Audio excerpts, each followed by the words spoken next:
Hello everyone, this is Dr. Anshul Sharma from Proment Mentor. Today I am here with an important update regarding NEET PG 2024, and this update is for all. Uh, as you all know, round 3 choice filling has been started from 16th of Jan, right? So today is 18th of Jan, and we are moving towards 19th of Jan, which is a choice locking date. 4 p.m. The choice locking will started. But um, here is an important information I want to share with all of you that some of the seats from Rajasthan, Telangana, and as well as MP is going to add in your All India choice filling list. So please have a look for that also. और आप उस चीज का wait करिए क्योंकि अगर आपने choice filling में जल्दीबाजी कर दी तो हो सकता है कुछ ऐसी चॉइसेस जो आपकी रैंक पे आपको मिल सकती है उनसे आप वंचित रह जाएंगे आप नहीं भर पाएंगे तो जल्दीबाजी नहीं करना है चॉइस लॉकिंग में भी और चॉइस फिलिंग में भी चॉइस लॉकिंग 4 p.m. या कि 4 बजे 19 तारीख को दोपहर के 4 बजे शुरू हो जाएगी लेकिन आपको उसमें जल्दीबाजी नहीं करनी है पहली चीज दूसरी चीज कि कुछ स्टेट्स की जैसे कि राजस्थान का रिजल्ट कल आया है तो वहां से कुछ लोगों ने हमारे पास ये इन्फॉर्मेशन है डॉक्यूमेंटेड कि कुछ लोगों ने वहां पे ये सीट्स लीव करने वाले हैं ऑल इंडिया से तो अगर वो लोग सीट लीव करते हैं तो हो सकता है 1 or 2 days MCC will going to open seat resignation window for these candidates तो अगर वो लोग सीट रिजाइन करते हैं तो फिर से आपके पास एक न्यू सेट सीट मैट्रिक्स होगा और आप देखेंगे कि जो आपके चॉइस फिलिंग का ऑप्शन आ रहा है वहां पे जितनी नंबर ऑफ सीट्स अवेलेबल दिखाई जा रही है उस पे वो इंक्रीमेंट दिखेगा इसलिए अगर आप चॉइस फिल पहले ही करके बैठ जाएंगे और चॉइस लॉक कर देंगे तो वो आप उस चीज से रह जाएंगे हम नहीं चाहते कि आप उन डिजर्विंग सीट्स को छोड़ें जो आपको मिल सकती है पहली चीज दूसरी चीज हम आपको बताना चाहते हैं कि अभी के कंडीशन में क्या हो रहा है कि बहुत सारे लोगों के कॉल और मैसेजेस आ रहे हैं कि सर अभी तक हमको ऑल इंडिया में सीट नहीं मिली है तो क्या हमारा ऑल इंडिया के जो एमसीसी का स्टे राउंड होने वाला है जिसको फोर्थ राउंड बोलेंगे इस काउंसलिंग का उसमें चांसेस हैं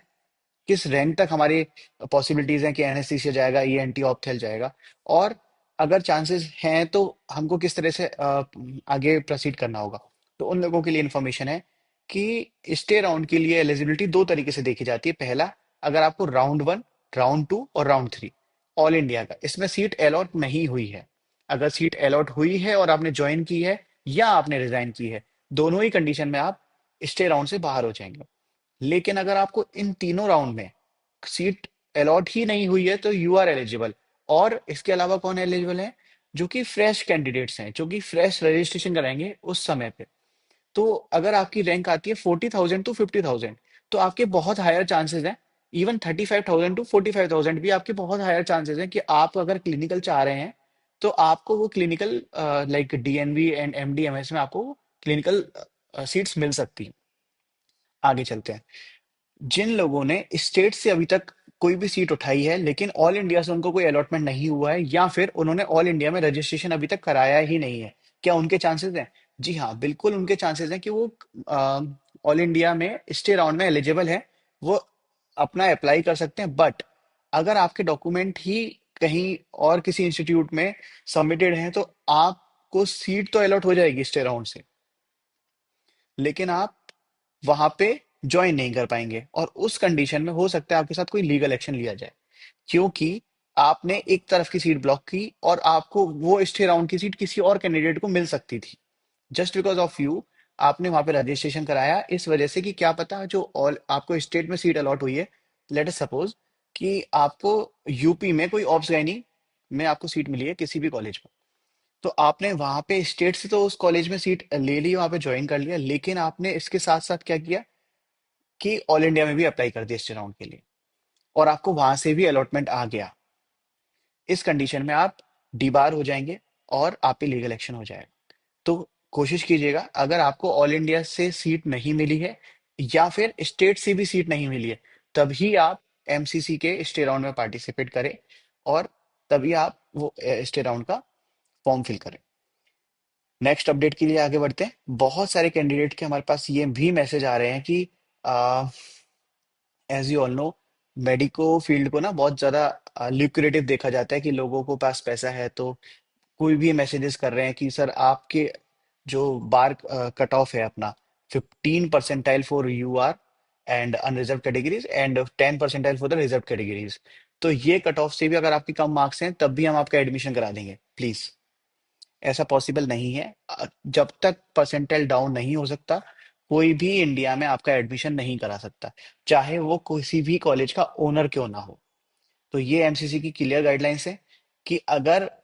वो कैंडिडेट परसेंटाइल कट ऑफ के रेंज में है तो ही आपका एडमिशन होगा। तो ऐसे फ्रॉडस्टर लोगों के सामने ना आए और उनकी बातों में बिल्कुल भी गौर ना करें और अपना टाइम और पैसा बर्बाद ना करें। सबसे लास्ट अपडेट जो कि बहुत इंपॉर्टेंट है कि अभी भी ऑल इंडिया के थर्ड राउंड में चांसेस हैं सीट्स बढ़ने के, जैसे मैंने आपको पहले बताया था। तो please be have patience as well as